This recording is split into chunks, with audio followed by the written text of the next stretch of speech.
سمجھیں گے تو میں سمجھاؤں گا. ماشاءاللہ. پہلی بات، ایک بندے کی عمر کتنی ہوتی ہے؟ ایک بندے کی عمر زیادہ سے زیادہ جو آج کے ڈیٹ میں چل رہا ہے، سب لوگوں کا کہنا ہے کہ زیادہ سے زیادہ 60 سال یا 70 سال یا 80 سال، زیادہ تر 60 سال. 60 سال کو اپنے ذہن میں رکھیں. 60 سال کو پہلے ہم دن کو جوڑتے ہیں. دن میں کتنے گھنٹے ہوتے ہیں؟ دن میں کتنے گھنٹے ہوتے ہیں؟ 24 24 گھنٹے. 24 گھنٹے میں ہم کرتے کیا کیا؟ یہی حساب کرنا ہے. آج حساب کر لیتے ہیں فائنل. 24 گھنٹے میں تقریباً ہم 8 گھنٹہ سوتے ہیں. ٹھیک، ابھی کتنا بچا؟ 16. ٹھیک ہے، 8 گھنٹہ نکل گیا. ایسے ہی 16 گھنٹے بچے. 16 گھنٹے میں ہم کیا کرتے ہیں؟ تقریباً 8 گھنٹے کی ڈیوٹی کرتے ہیں. 8 ملا کے 16 ہو گئے. ٹوٹل 16 گھنٹے ختم ڈیوٹی میں اور پھر سونے میں. ہم نے کتنے حصے کیے تھے؟ 3 حصے. 8 اور 16 اور 24. ہم نے 3 حصے کیے. ایک حصہ سونے میں چلا گیا، دوسرا حصہ ڈیوٹی میں چلا گیا، اور تیسرا حصہ اب ہم کیا کرتے ہیں؟ تیسرے حصے میں آپ خود ملاحظہ کر سکتے ہیں، اپنی زندگی کا محاسبہ کر سکتے ہیں کہ جو 8 گھنٹہ بچتا ہے ہم کبھی ہوٹلوں پر بیٹھ کر کے چائے پینے میں گزارتے ہیں 2-4 گھنٹے، کبھی گپ شپ میں 4 گھنٹے گزار دیتے ہیں. یعنی پوری زندگی کا محاسبہ تو الگ بات ہے. 24 گھنٹے کا بھی اگر ہم محاسبہ کرتے ہیں تو 24 گھنٹے میں ہم کتنے وقت تک اللہ رب العزت کو یاد کرتے ہیں، اس کی عبادت کرتے ہیں، یہ آپ جوڑ لیجیے. کچھ سمجھ میں آیا؟ یعنی 8 گھنٹہ سونے میں گزر گیا اور 8 گھنٹہ ڈیوٹی میں. 16 گھنٹے گزر گئے. دن کے 24 گھنٹے کے 2 حصے گزر گئے. ابھی ہم نے اللہ رب العزت کو یاد تک نہیں کیا. اور 8 گھنٹے جو بچے ہیں اس میں سے بھی ہم نے چوراہوں پر، ہوٹلوں پر اپنے دوستوں کے ساتھ گزار دیے. تو بچا کچھ بھی نہیں. ایسے ہی زندگی کا محاسبہ کرتے ہیں. پوری زندگی اگر 60 سال کی ہے تو پوری زندگی 60 سال کی ہے، اس کو بھی 3 حصوں میں ڈیوائڈ کیا جائے. 20 دنائے 40، 20 یا 60. تو جس طریقے سے یہاں پر ہم نے ایک حصہ سونے میں گزار دیا تھا، ایسے ہی 20 سال جوڑیں گے، یعنی 60 سال کو ملائیں گے تو 20 سال جو ہے وہ صرف سونے میں گزر جائے گا، اور 20 سال یہ ڈیوٹی میں گزر جائے گا. یعنی ٹوٹل 40 سال ہمارے صرف ڈیوٹی اور سونے کے گزر گئے. اور اس کے بعد چوراہوں پر جو ہم نے بیٹھ کر کے گپ شپ کیے اور چائے پیے، اس کا اگر حساب کیا جائے تو ٹوٹل ملا جلا کر کے شاید 55 تک چلا جائے گا. 5 ہی بچیں گے. اور 5 میں آئے گا کون؟ جمعہ، عید، بقرہ عید بس، اور محرم شریف یا پھر ربیع الاول شریف. بس یہی آ سکتے ہیں 5 سال کے لیے. باقی پوری زندگی ہماری خالی. اب ہم نعت پڑھ کے نعرہ لگائیں، کچھ بھی کریں، ہماری بخشش نہیں ہوگی. یہ بات فائنل ہے. یہ ایک بات کلیئر ہو گئی کہ ہم نے زندگی میں اگر ہم نے کیلکولیٹ کیا، اپنے زندگی کا حساب کیا، تو پوری زندگی ادھوری کی ادھوری ہے. اچھا، ایک چیز ہم نے تو شمار ہی نہیں کیا، وہ ہے کیا؟ یعنی ایک بچہ جب سے پیدا ہوتا ہے اس وقت سے لے کر کے بالغ ہونے تک، اس میں تو کچھ نہیں کرنا ہے، کچھ بھی نہیں کرنا ہے. ہم نے اس کو بھی جوڑ دیا. اگر اس کو نکال بھی دیا جائے تب بھی کیا ہے؟ ہماری زندگی میں کوئی عبادت باقی نہیں ہے. کہنے کا مطلب یہ ہے کہ اللہ رب العزت کلام فرید میں بار بار ارشاد فرماتا ہے. کہیں پر ارشاد فرماتا ہے فاتقونی، کہیں پر ارشاد فرماتا ہے الی المصیر، کہیں پر فرماتا ہے فخشونی، کہیں پر فرماتا ہے الی و الیہ ترجعون. مطلب یہ ہے تمام چیزوں کا، اے لوگوں تمہیں میری طرف پلٹ کے آنا ہے. اور کہیں پر فرماتا ہے تمہیں مجھ سے ڈرنا ہے. جب جوانی کی دہلیز پر بندہ قدم رکھتا ہے تو جوانی کی دہلیز پر قدم رکھنے کے بعد اللہ رب العزت اس بندے کو مخاطب کرتے ہوئے لیے ارشاد فرماتا ہے فَإِذَا قِيلَ لَهُ اتَّقِ اللَّهَ أَخَذَتْهُ الْعِزَّةُ بِالْإِثْمِ فَحَسْبُهُ جَهَنَّمُ لَا يَمُوتُ فِيهَا وَلَا يَحْيَا وَمَن يَأْتِهِ مُؤْمِنًا قَدْ عَمِلَ الصَّالِحَاتِ فَأُولَٰئِكَ لَهُمُ الدَّرَجَاتُ الْعُلَىٰ. اللہ رب العزت ارشاد فرماتا ہے جب ان بندوں سے کہا جاتا ہے کہ اللہ سے ڈر جاؤ اللہ سے ڈر جاؤ تو کوئی بھی بندہ ڈرنے کے بجائے اور گناہ کرنے لگتا ہے. ایسے بندے کے لیے اللہ فرماتا ہے فَحَسْبُهُ جَهَنَّمُ ایسے بندے کے لیے جہنم کافی ہے. لیکن ایسا بندہ جب اللہ رب العزت کے فرمان کو سنتا ہے سننے کے بعد اس پر عمل کرنے لگتا ہے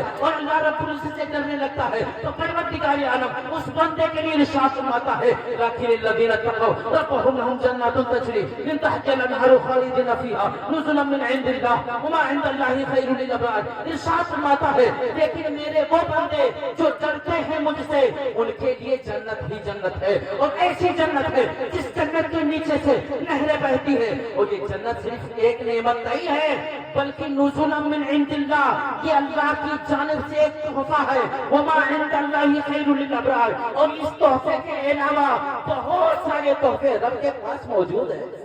سبحان اللہ سبحان اللہ.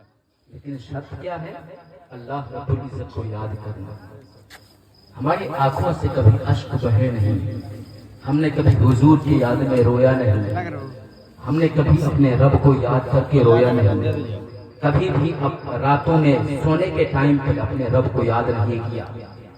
ایک بندہ اگر اپنے رب کو یاد کرتا ہے اور صرف ایک لمحہ یاد کر لیتا ہے تو اس کا نتیجہ کیا نکلتا ہے میدان محشر ہوگا. اس وقت ایک بندے کو پیش کیا جائے گا اللہ رب العزت ارشاد فرمائے گا یا عبادی ادخلوا الجنہ اے میرے بندے جنت میں داخل ہو جاؤ. تو وہ کہے گا کہ اے میرے پاک پروردگار عالم میں نے تو کچھ بھی نہیں کیا ہے میں جنت میں کیسے جا سکتا ہوں. پروردگار عالم ارشاد فرمائے گا کہ تو ایک رات سو رہا تھا تقلبت جنبا الی جنب سونے کے ٹائم پر تو نے کروٹ بدلا کروٹ بدلنے کے ٹائم پر قلت فی خلال ذلک اسی درمیان تو نے کہا یا اللہ یعنی ابھی سو رہا ہے سونے کے ٹائم پر اس کو کوئی خبر نہیں کہ میری زبان سے کیا نکل رہا ہے کچھ بھی خبر نہیں لیکن اس کی زبان سے نکل رہا ہے یا اللہ. ایسے ٹائم پر اللہ رب العزت ارشاد فرماتا ہے وَقُلْتَ یا اللہ وَنَسِيتَ وَنِمْتَ تو نے کہا یا اللہ اور تو بھول گیا تو سو بھی گیا. وَمَا أَنْسَى لیکن میں نے اس پر کو بھلایا نہیں میں نے اس پر کو یاد رکھا کہ میرا بندہ کروٹ پر لیٹتے ہوئے مجھے یاد کیا تھا. اس یاد کرنے کی بدولت میں آپ اس کو جنت میں داخل کر رہا ہوں. پتا چلا رات کے ایک لمحے میں اگر اپنے رب کو کوئی یاد کر لیتا ہے بغیر سوچے بغیر غور کیے تو اس کو بھی اللہ رب العزت جنت میں داخل کر دیتا ہے. تو جو بندہ اپنے رب کو یاد کر کے روئے گا جو بندہ اپنے رب کو یاد کر کے کریا وزاری کرے گا استغفار کرے گا توبہ کرے گا ایسے بندے کو اللہ معاف نہیں کرے گا تو کس کو کرے گا. آپ لوگ بہت سارے واقعات کو یاد تو رکھے ہیں مگر بھولے ہوئے بہت سارے واقعات. میں ادھر نہیں جانا چاہتا تھا لیکن جہاں سے میں نے شروع کیا ہے کہ اللہ رب العزت نے ماں کے شکم میں جو پروسیس گزارے ہیں اس کے بعد اس لیے اس ٹاپک کو چنا کیونکہ یہ ریلیٹڈ ہے ماہی سے. آپ غور کریں گے جو میں نے آیت پیش کی ہے انسان پیدا کیسے ہوتا ہے تو دنیا میں جو جنم دیتی ہے وہ ماہی ہے اور اسی ماں کے پیٹ میں آپ کا رزق لکھا گیا ہے اسی ماں کے پیٹ میں. میں نے بتا دیا کہ اللہ رب العزت نے رزق بھی اسی میں لکھ دیا عمر بھی لکھ دی. مطلب کیا نکلا کہ آپ کا جو سارا معاملہ ہے آپ کی جو پوری زندگی ہے آپ کا جو رزق ہے آپ کی جو عمر ہے وہ ماں کے پیٹ ہی میں طے ہو گئی ہے. پتا چلا کہ ماں کی بڑی عظمت ہے ماں کے پیٹ ہی میں سب کچھ ہوا ہے ماں کے پیٹ کی وجہ سے آج کچھ دنیا دنیا میں موجود ہو تو اس ماں کو بھولنا نہیں چاہیے. اگر کوئی ماں کو بھول جاتا ہے تو اس کے ساتھ کیا ہوتا ہے, یا ماں کے ساتھ کوئی بدسلوکی کرتا ہے تو اس کے ساتھ کیا ہوتا ہے. آئیے میں ایک واقعہ آپ تمام حضرات کے سامنے پیش کر دوں. حج کا مہینہ ہے. حج کے مہینے پر مالک بن دینار رضی اللہ تعالیٰ عنہ کعبہ شریف میں حاضر ہوتے ہیں. حاضر ہونے کے بعد طواف کر رہے ہیں, اور یہ بخاری شریف کے جو امام ہیں, امام بخاری رحمۃ اللہ تعالیٰ علیہ الادب المفرد اپنی کتاب میں اس واقعے کو لکھتے ہیں اور حدیث نقل کرتے ہوئے فرماتے ہیں کہ حضرت مالک بن دینار رضی اللہ تعالیٰ عنہ ارشاد فرماتے ہیں, میں طواف کر رہا تھا, اس وقت حجاج کا بڑا ہجوم تھا, بہت زیادہ بھیڑ تھی. میں نے کیا کیا, میں نے سوچا آج پتہ کر لیتا ہوں اے میرے پاک پروردگار عالم, جو اتنا مجمع ہے, اتنی بھیڑ لگی ہے, اتنا ہجوم ہے, آخر کس کس کا حج قبول ہوا ہوگا, کس کس کا نہیں ہوا ہوگا. انہوں نے سوچا, اور سوچنے کے بعد جا کر کے اپنے آرام گاہ میں, اپنے حجرے میں جب سوتے ہیں, نیند لگتی ہے, خواب میں آتے ہیں اور کوئی آواز دیتا ہے, اے مالک بن دینار تم کیا سوچ رہے تھے کہ کس کس کا حج قبول ہوا ہے, کس کس کا نہیں ہوا ہے. سن لو, پوری دنیا سے جتنے لوگ حاضر ہوئے ہیں سب کا حج قبول ہو گیا ہے, لیکن ایک بندہ ایسا ہے, ایک بدبخت ایسا حاضر ہوا ہے جو 40 سال سے یہاں پر آ رہا ہے, اور 40 سال لگاتار وہ یہاں پر حاضر ہو کر کے روزانہ روزہ رکھتا ہے, روزانہ حج, روزانہ طواف کرتا ہے, اور طواف کرنے کے بعد ساتھ ہی ساتھ عمرہ بھی کرتا ہے, قربانی کرتا ہے, اور سوتوں تقویٰ میں مہار کرتا ہے, اپنے پاس جتنے مال ہے, دولت ہے, سب کو حج میں کرتا ہے, مگر اس کے باوجود اس کا حج قبول نہیں کیا جاتا ہے. ہر سال اس کے حج کو اس کے منہ پر مار دیا جاتا ہے. تو ہوتا کیا ہے, حضرت مالک بن دینار رضی اللہ تعالیٰ عنہ نیند سے بیدار ہوتے ہیں اور عرض کرتے ہیں کہ کیا ہو گیا معاملہ, آخر وہ ہوگا کون ہوگا, وہ ہوگا کون ہوگا. وہ آخر پتہ کرنے لگتے ہیں کہ ایسا کون سا بدبخت ہے. سب کا چہرہ دیکھتے ہیں, کسی کا اندازہ چہرہ دیکھ کر کے اندازہ نہیں لگا پاتے ہیں کہ آخر وہ بندہ کون ہے. پھر رات میں خواہش لے کر کے سوتے ہیں کہ اے میرے کاش اس بندے کا پتہ مل جائے, اس بندے کا نام معلوم ہو جائے. پھر سوتے ہیں, سونے کے بعد کیا ہوتا ہے, پھر غیب سے آواز آتی ہے, اے میرے بندے, اے میرے مالک بن دینار رضی اللہ تعالیٰ عنہ, اس بندے جس بندے کو ڈھونڈ رہے ہو اس کا نام محمد بن ہارون بلخی ہے, وہ خراسان کے رہنے والے ہیں, بلخ شہر سے تعلق رکھنے والے ہیں, وہی ہیں جو 40 سال سے یہاں پر تو موجود ہیں, حج کرتے ہیں, ہر سال صدقہ کرتے ہیں, زکات دیتے ہیں, نوافل ادا کرتے ہیں, صدقات کرتے ہیں, تمام معاملات کرتے ہیں, مگر پھر بھی ان کے حج کو ان کے منہ پر مار دیا جاتا ہے. آخر تو انہوں نے عرض کیا آخر معاملہ کیا ہے, کہا انہیں سے جا کر کے پوچھ لو. وہ آتے ہیں اور خراسان کے رہنے والوں سے پوچھتے ہیں کہ ہے کوئی محمد بن ہارون بلخی کر کے جو بلخ سے تعلق رکھتا ہے. لوگوں نے کہا بات کیا ہے, کہا ان سے ملنا ہے. کہا کہ وہ بندہ بڑا زاہد ہے, بڑا عابد ہے, پوری دنیا میں اس کے عبادت کی کوئی مثال نہیں ملتی ہے. وہ بندہ ایسی دنیا میں سب سے بڑا بڑی کام اس وقت کا ہے. یہ تعجب کرنے لگتے ہیں کہ آخر رب کی طرف سے جو آواز آ رہی ہے, آواز میں یہ کہا جا رہا ہے کہ اس بندے کا حج جو ہے وہ قبول نہیں ہوتا ہے ہر سال, اور لوگ کہہ رہے ہیں کہ سب سے بڑا ولی کامل ہے, قطب ہے اس دور کا, ابدال ہے اس دور کا. آخر ماجرا کیا ہے, وہ کہتے ہیں وہ ملے گی کہاں. جب وہ ان کا پتہ بتاتے ہیں, لوگ کہتے ہیں وہ ایسی ہی جگہ پر رہتے ہیں جہاں پر کوئی جاتا نہیں ہے, کہیں کبھی جھاڑی میں رہتے ہیں, کبھی گری ہوئی دیوار کے سائے میں رہ کر کے کوئی عبادت کرتے ہیں. تو جب یہ جاتے ہیں وہاں پر پہنچتے ہیں تو دیکھتے ہیں ایک بندہ بیٹھا ہوا ہے, اس کے ہاتھ کٹے ہوئے ہیں, اور ہاتھ جو کٹا ہوا ہے, کٹے ہوئے ہاتھ سے جو ہڈی نکلی ہوئی ہے اس ہڈی میں چھید کر کے اس میں زنجیر ڈال کر کے گلے میں ڈالا گیا ہے. اس بندے کے پاس جا کر کے پوچھتے ہیں اے بندے بتا, اے اللہ کے بندے تیرا معاملہ کیا ہے. تو اس بندے نے کہا, یعنی محمد بن ہارون بلخی کہتے ہیں, اے مالک بن دینار میں جانتا ہوں کس لیے آپ آئے ہو, یہی پتہ کرنے آئے ہو نا کہ میرا حج قبول کیوں نہیں ہوتا. آپ کو بھی خواب میں دکھا دیا گیا ہے کہ میرا حج قبول نہیں ہوا ہے. میں جانتا ہوں 40 سال سے لے کر کے ہر سال جو سب سے بڑا متقی ہوتا ہے, جو سب سے بڑا پرہیزگار ہوتا ہے, جو یہاں حج کرنے کے لیے آتا ہے, اس بندے کو میرے بارے میں بتایا جاتا ہے کہ میرا حج قبول نہیں ہوتا ہے, اور وہ ہر سال آ کر کے مجھ سے ملتا ہے. اس سال آپ آئے ہو, چلو خیر سے آئے ہو, آؤ بیٹھو, کیا بات ہے, کیا پوچھنا چاہتے ہو, ہر سوال کا جواب دیا جائے گا. مالک بن دینار رضی اللہ تعالیٰ عنہ فرماتے ہیں چلیے آپ ماجرا سنائیے. وہ عرض کرتے ہیں اے مالک بن دینار رضی اللہ تعالیٰ عنہ, میں کیا کہوں, میرا ماجرا بہت ہی عجیب ہے. اللہ رب العزت مجھ پر بڑا ہی غضبناک ہے, اللہ رب العزت مجھ سے بہت ہی زیادہ ناراض ہے. معاملہ یہ ہے کہ ایک دن میں شراب پیتا تھا, میں شراب کا عادی تھا, میں بہت ہی زیادہ شراب پیتا تھا. ایک دن کیا ہوا شراب پی کر کے بہت ہی زیادہ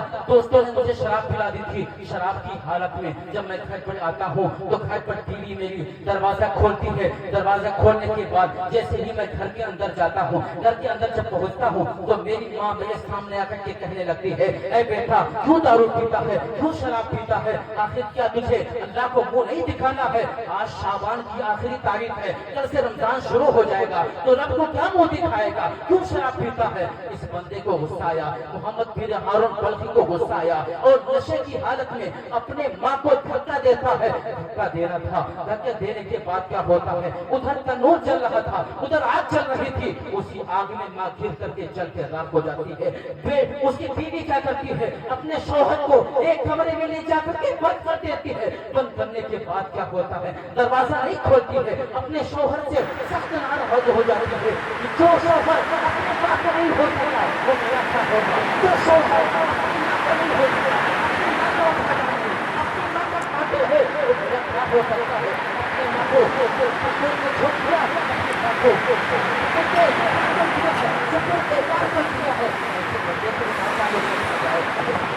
ہوش آتا ہے. محمد بن ہارون بلخی کو جب ہوش آتا ہے, ہوش میں آنے کے بعد دروازہ کھٹکھٹانے لگتا ہے, کہتا ہے اے میری شمس کے حیا, دروازہ کھول دو, کیوں کھولے ہو, کیوں ناراض ہو؟ کیا تم نے دروازہ کھولنے کے لائق اپنا منہ رکھا ہے؟ تم نے اپنی ماں کو سپرد نار کر دیا ہے, اپنی ماں کو تو جڑے کر دیا ہے. اس نے کہا میں نے کیا ہے اپنے ماں کے ساتھ؟ اس نے کہا کہ تو شراب کے نشے میں تھا, شراب کے نشے میں تھا, نشے کی حالت میں انہوں نے اپنی ماں کو آگ میں جھونک دیا ہے. ایسا سننا تھا کہ ماں نے حضرت محمد بن ہارون بلخی وہ باہر آتے ہیں دروازہ توڑ کر کے, وہ جیسے ہی دروازہ توڑ کر کے آتے ہیں تنور میں دیکھتے ہیں, تنور میں دیکھنے کے بعد جب دیکھتے ہیں کہ میری ماں چل کر کے کوئلہ ہو چکی ہے, کوئلہ ہوتے ہوئے جب دیکھتے ہیں تو کیا کرتے ہیں, وہ فوراً اپنا ہاتھ جو ہے بڑھا کر کے اور فوراً کاٹ دیتے ہیں, یعنی اپنے بائیں ہاتھ سے اپنا داہنا ہاتھ کاٹ دیتے ہیں. اور کاٹنے کے بعد سوچے کہ یہ کتنی بری ہوگی, سوچے کتنا درد ہوا ہوگا, مگر جس ہاتھ کا نہ کو چھوٹا کیا تھا اس ہاتھ کو کاٹ دیتے ہیں. کاٹنے کے بعد جو وہاں سے جو باہر تھی اس کے اپنے چھید کرتے ہیں, چھید کرنے کے بعد اس نے زنجیر لگا کر کے اپنے گلے میں بھر دیتے ہیں. اور اس کے بعد اس وقت ان کے پاس 28,000 دینار تھے, 28,000 دینار کو اس دور میں اگر بانٹا جائے, اس دور میں اگر محاسبہ کیا جائے تو کروڑوں روپے بنیں گے, کیونکہ ایک دینار کا جو روپیہ ہوتا ہے یہاں کا شاید 250 سے اوپر ہوتا ہے. اس دور میں ایک دینار کا 250 سے اوپر ہے, تو ذرا سوچئے کہ جس دور میں 28,000 دینار رہے ہوں گے کتنا پیسہ ان کے پاس رہا ہوگا. مگر پورا پیسہ پروردگار عالم کی راہ میں خرچ کرتے ہیں اور کہتے ہیں میرے پاس پروردگار عالم, میرے پاس میں نے جس ہاتھ سے اپنی ماں کو دھکا دیا تھا اس ہاتھ کو میں نے کاٹ دیا ہے. میں نشے کی حالت میں تھا, میں اپنے ماں کے رتبے کو سمجھ نہیں سکا, میں نے اپنے ماں کو موت کے گھاٹ اٹھا دیا ہے, میں نے اپنے ماں کے رتبے کو نہیں سمجھا ہے. اے میرے پاک پروردگار عالم, اس کے عوض میں نے اپنے ہاتھ کو کاٹ دیا ہے, اور میرے پاس جتنی دولت تھی, جتنا مال تھا, میں نے سب کچھ آپ کی راہ میں خیرات کر دیا ہے. میرے پاک پروردگار عالم مجھے معاف کر دے. اسی دن سے میں توبہ کر رہا ہوں. یعنی محمد بن ہارون بلخی حضرت مالک بن دینار رضی اللہ تعالیٰ عنہ کو بتا رہے ہیں, اسی دن سے میں توبہ کر رہا ہوں, روزانہ روزے رکھ رہا ہوں. 40 سال گزر گئے ہیں, ایک دن بھی میں صحیح سے کھانا نہیں کھایا ہوں. روزانہ روزے رکھتا ہوں, افطاری میں تھوڑا سا کچھ پانی پی لیتا ہوں یا پتے کھا لیتا ہوں, اور سحری میں بھی ایسے پتے کھا لیتا ہوں یا پانی پی کر کے روزے کی نیت کر لیتا ہوں. یہی میری حالت ہے. روزانہ شب و روز میں اللہ رب العزت کی عبادت کرتا ہوں, مگر پھر بھی ہر سال کوئی عابد و زاہد آ کر کے مجھے یہی خبر دیتا ہے کہ اللہ رب العزت نے تمہیں ابھی تک معاف نہیں کیا ہے, اور آج آپ بھی میرے سامنے موجود ہو. آج اللہ رب العزت نے تمہارے حوالے کر کے اور مجھ میرے پاس بھیجا ہے کہ اللہ رب العزت نے مجھے معاف نہیں کیا ہے. حضرت مالک بن دینار رضی اللہ تعالیٰ عنہ ارشاد فرماتے ہیں, اے بدبخت, اے محمد بن ہارون بلخی, تو نے اپنی ماں کو سپرد نار کر دیا ہے, اپنی ماں کو موت کے گھاٹ اتار دیا ہے, اور اس کے بعد رب سے جو ہے وہ سفارش کر رہا ہے اور رب سے مغفرت کی امید رکھے ہوئے ہیں. امید مت رکھ, کیونکہ ماں کے حوالے سے پروردگار عالم نے قرآن مقدس میں ارشاد فرمایا ہے, إنك كبر أحدهما فلا تقل لهما أف ولا تنهرهما وقل لهما قولا كريما واخفض لهما جناح الذل من